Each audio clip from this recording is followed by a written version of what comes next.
Christian journalism students are berated for their biblical views, just days before other Christian students speak the truth in love about God's design for sexuality. This is the Citizenlink Report. I'm Carrie Earll with Citizenlink education analyst Candi Cushman. Hi, Candi. Hi, Carrie. Good to be with you again. Good. Thanks for being here. We've got a lot to talk about today. We're going to start with a high school journalism conference in Seattle, where one of the speakers is a man named Dan Savage, and he is a gay activist who is known for his edgy writings about sex. And he was invited to come in and address the school students. What happened in Seattle at this journalism conference? Yeah, well, you know, Carrie, this really is so disturbing when you actually hear about what happened. And what happened is, as you were alluding to, hundreds of high school students attend this national conference in Seattle. And one of the premier speakers, this gay activist, was ironically supposed to be speaking about bullying, tolerance, preventing bullying, that kind of a thing. And in the middle of his speech, he just starts basically mocking the Bible, deriding it, and even using profanity to describe it. And so a lot of Christian students at that point, they just felt like it was way over the top, and they got up and walked out of the room. And one of those students even got back to us and reported that as they were leaving, this speaker started mocking the students as they were walking out, calling them things like pansies. And so again, it's just so ironic that during a speech that's supposedly about tolerance, you know, he would start basically mocking students of faith and the sacred text, the Bible that they believe is the inspired word of God. And so it's just an example of what we've been saying a lot on this show, that too often in the name of tolerance, Christian students are finding their beliefs belittled, even mocked and derided. The other irony is this happened just days before another event, the annual Day of Dialogue event, which is sponsored by Focus on the Family, which encourages public school students to talk in their schools about God's design for sexuality and relationships. And the irony here is the experience that the kids in Seattle had with Dan Savage really underscores the importance of Day of Dialogue and having an opportunity for young people to talk about a Christian worldview on sexuality issues. How did it go this year with Day of Dialogue? Well, you know, that's the bright spot in all of this spiritual darkness that we're addressing, that the light of Christ really was able to shine through these kids' hearts, that the light of Christ shone through their lives and their hearts in the middle of all this darkness in our culture. And so that was really neat. And, you know, we saw some really good things happening. The Facebook page just grew exponentially. We have a majority of teens on that Facebook page. When it first started, there were just a few thousand last year when we first started the event. And now we're way beyond that. I think we have like 4 times the growth, so it's just amazing. We had more registrations than ever before. Thousands of students participated in some 40 states, and so I know we're going to be hearing from some of them today. But the principles of Day of Dialogue really just stand in stark contrast to what we saw on display at that event. And that is that through Day of Dialogue, we're calling for a free exchange of ideas and for all viewpoints to be respected, including those that are faith-based and socially conservative. Well, one of the students that participated in Day of Dialogue is with us, and that is Caitlin. Caitlin is 16 years old, and she attends public school in Michigan. Caitlin, thanks for joining us. How are you? I'm good. How are you? We're doing good. We're really proud of you. Thank you for being part of Day of Dialogue. We did want to ask you, why did you decide to participate in this? Why is this particular event important to you and your friends? We had a group that was doing Day of Silence, and so we were looking for something that we could do at school to show people what the Bible said and that God has a plan for us. What sorts of things did you do this year? I know Candi's website has a number of options. What did you guys decide was appropriate for your school? We made shirts with the Day of Dialogue symbol on the front, and then on the back we had a verse. And then when people asked us questions, we gave them the Day of Dialogue conversation card, and that just helps them to read it and then get back with us if they wanted to talk about it or just to think about it. Now, you had mentioned to Candi that there was an element of prayer involved for you and your friends this year. Tell us about that. Why was prayer important?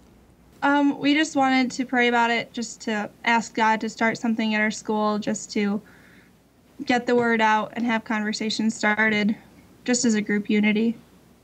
That's awesome. Well, thank you so much for participating. We're proud of you, and we hope that you will spur many young people to, in truth and love, talk about God's design for sexuality. Thank you, Caitlin.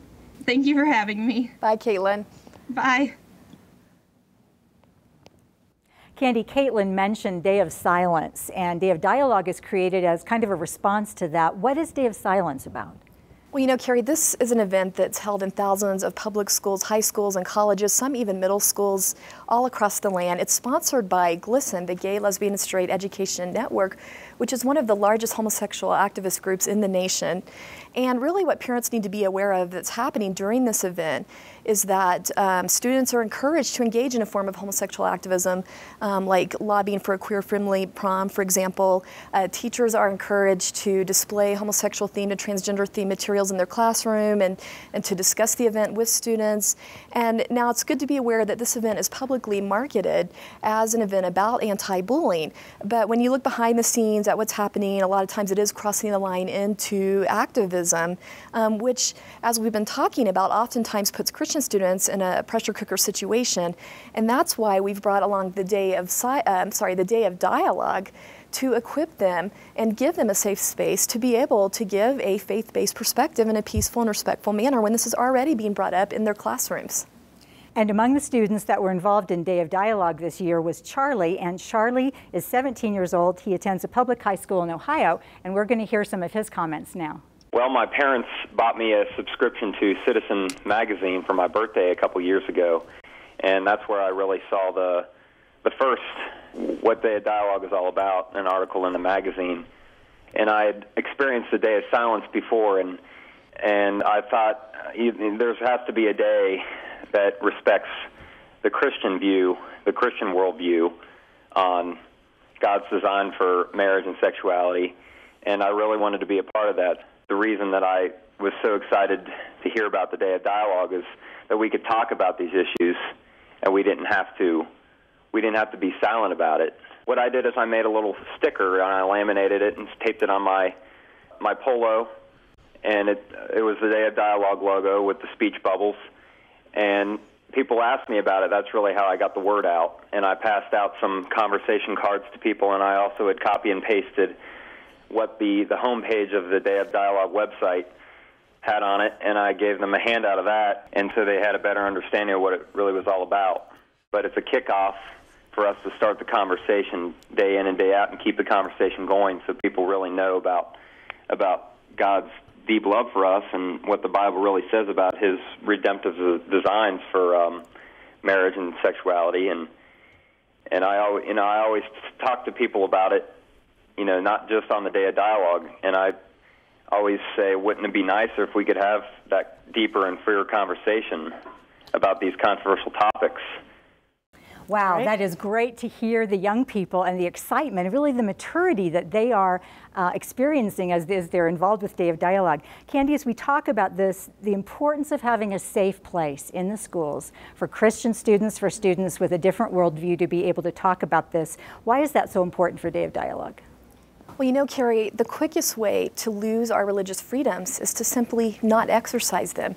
And when you consider that 90% of school-age children are going to public schools, we can't afford for religious freedoms and the right to speak about your deeply held spiritual beliefs to be completely taken away. And so this event is so important, especially in light of the events that we've shared about today, that there is a safe place kept for students to feel confident that they can lovingly and respectfully articulate a Christian worldview on these important issues about sexuality, bullying, gender identity. This just gives them a place at the table where they can lovingly express their viewpoint. Candi, thank you. Thank you for helping to equip the next generation. That is so important for us to give them opportunities to articulate the Christian worldview and to do so in love. So thank you for doing this. We're excited. Good work. Thank you. And thanks to all of you who reach out to us here at Citizenlink Report. You can always let us know what you're thinking by email at mail@citizenlink.com. That's mail@citizenlink.com. And finally, we want to encourage you to keep praying with us for the young people. Our youth today face adult-themed materials, not only in school, but in the culture. And we want this next generation to be raised up to be a voice, again, of truth and love on these controversial social issues. Thank you. And remember to stand tall and be heard.